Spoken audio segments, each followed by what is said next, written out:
Syria agreeing to give up its chemical weapons did not come as a result of the US threatening a military strike. President Assad has told a Russian TV channel. The interview took place as Russia and the US tried to reach consensus on a UN Security Council resolution which will see Moscow's plan to rid Syria of chemical weapons implemented. Foreign Minister Sergey Lavrov is meeting the US Secretary of State John Kerry in Geneva, and the two have just spoken to the media. And RT's Polly Boyko joins me live now to give us the latest. Polly, so what was said at that media briefing, and what do you think will actually be said? What will be the conclusion of that meeting later between the two, between John Kerry and Sergey Lavrov? Well, John Kerry and Sergey Lavrov have just been speaking to the press before launching into these very tough negotiations. John Kerry spoke for quite a long time. He reiterated the USA's position. He said that he believes, the US believes that on the 21st of August, the Syrian government launched the chemical attack that has been really the seed that was planted for this crisis now. He also spoke about the fact that they would like to try and find a diplomatic solution to this crisis, to the issue. Sergey Lavrov, on the other hand, was much more short.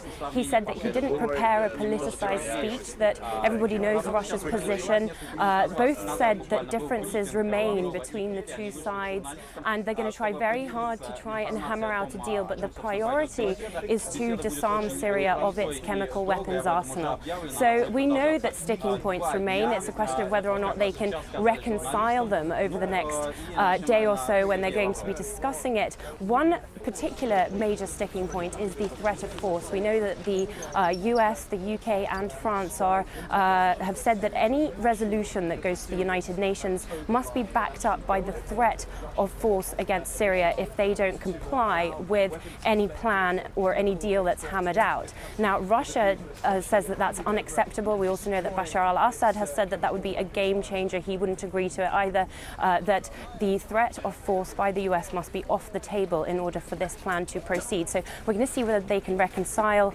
those differences here. So it's going to be a tough couple of days of negotiations. We're going to be following it and see if they can hammer out those differences.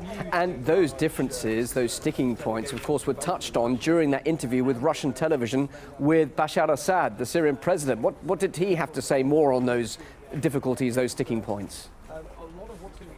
Yeah, well, he spoke about the Russian proposal to disarm Syria of its chemical weapons stockpile, and he said that Damascus will start providing information about where their chemical weapons are stored and where they're produced a month after they sign the Chemical Weapons Convention. And he said, crucially, only if the US stops threatening to use force against Syria. Let's take a listen to what he said right now. This won't be about Syria signing a protocol and delivering it with no positive feedback. It has to be a mutual process, and above all, the United States has to give up its policy of threatening Syria.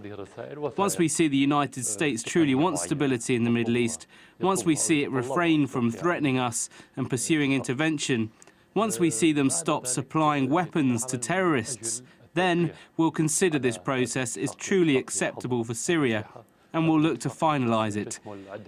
Russia should play a major role in the disarmament process.